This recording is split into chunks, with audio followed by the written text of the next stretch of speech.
Okay, we're live. This is our final stop on the tour today. And I think y'all said it.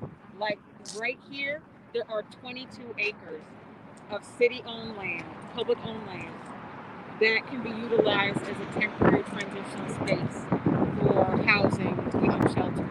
And we can make it humane. We can have it plumbed. We can have electricity. Um, there's so I want. I don't know if it's even capturable by your camera, Tanya.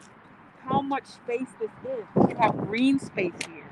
We could have groceries. We could have a shuttle because it is out of the way. The community garden. It could be so many things right here. And so when they say that there's nothing we can do, or let's put some temporary parking here, or let's put some containers here and use it for storage, when there's such a crisis and need of space for people to be, it gets really frustrating to me. Just going through this tour today and seeing how many abandoned and burned or just like neglected buildings that are in existence, to see, all of what's available, and then people living on sidewalks and in tents. There's no reason. There's no reason. And I don't know, we might not be able to help every single person, right? But we can damn sure do a lot better than what we're doing. And so this is an opportunity to do that. Look at this. Did y'all know this was out here? I rolled back here the other day, but I didn't trip off of it. This is packed like. But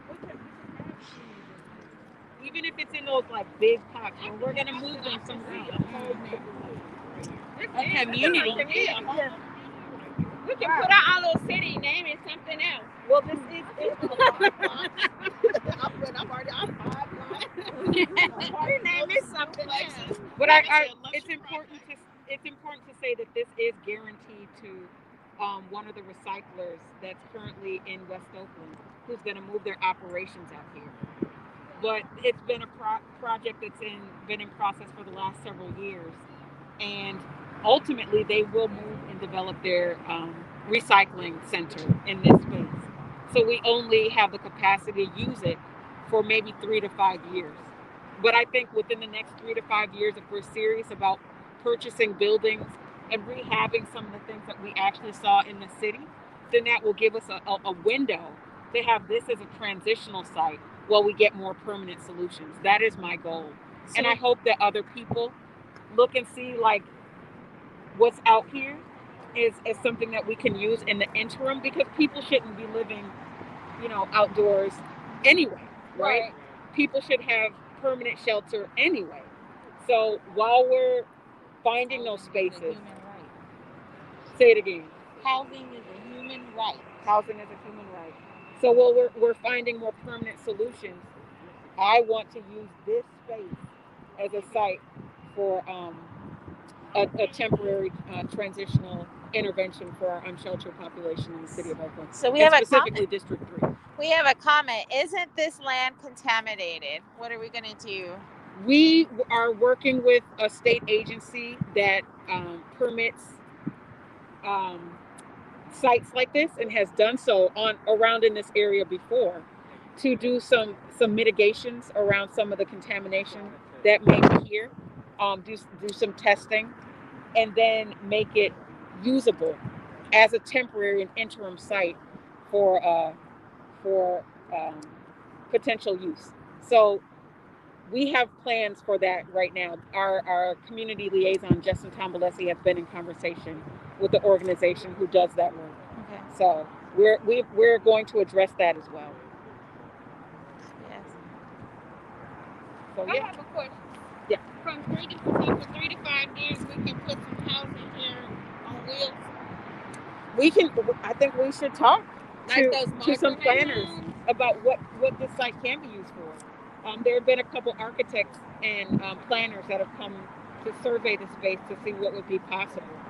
So there's a few different things that we could potentially do. I would love to see energy efficient and like green technology that's out here as a part of the plan that we use. When we get some things. But like I said, there's a few different options that we can look into. But the point is that it's so much space. We have to get our environmentalists out here to do this testing, to test the air and the soil. Um, and we would have to do a lot of work. It would take a lot of work to make this a humane and habitable space. But what else are we gonna do? Like, what about time? How out of that 3 to 5 years, how long would it take to get it to that point to be able to use before that time lapses? I think just from talking to some people in tech who stand up entire communities for tech workers, like in Silicon Valley, they're able to. I even in China, when coronavirus just hit, they stood up a hospital in a matter of days, an entire hospital, a fully functioning hospital. Right. So if we engage this like the crisis that it is, we can have something turned around in short order. I know pallet shelters they put up in a matter of hours, right? So it would take, we'd have to figure out how to grade the site to make sure that it's level, and think through what we would do for electricity and plumbing. But the first thing we need to do is make sure that it's accessible, right? Because there are folks that are trying to put roadblocks in front of us from being able to use this site. But I think it's probably one of the largest, if not the largest, parcel of public land in the city of Oakland. So, if not this, then what are we going to do? We can't keep going the way that we've been going. So what can the viewers do to help support? I think it's important that the people who care and who are interested specifically in this Northgate parcel call me, let me know, because I need to hear that people want to use this site or look into what it would take to make this site usable. Let the mayor know, let the Port of Oakland know, let our city staff know that they want to utilize this 22 acres as a temporary site for the unsheltered, because I'm getting pushback, and it's got to be bigger than me. It's got to be other people speaking up, because I've listened to a few folks who even told me about this space in the first place, which is why I initially came out. But that's a small group of residents. It's a small group of constituents. We need the voice to be massive, because there could be so many people off the sidewalks right now if we decided to utilize this property. So I need as many people as possible to say, we want to use the Northgate site. What is it going to take? What environmental remedies need to be put in place? What mitigation needs to happen? What kind of money do we need? And just like really start to push. So I need more folks to know about it and then to push for it. All right. This is it for today. Thank you, everyone. Thank you, Moms for Housing, for coming out. And stay tuned for what comes up next. Thank you, everyone.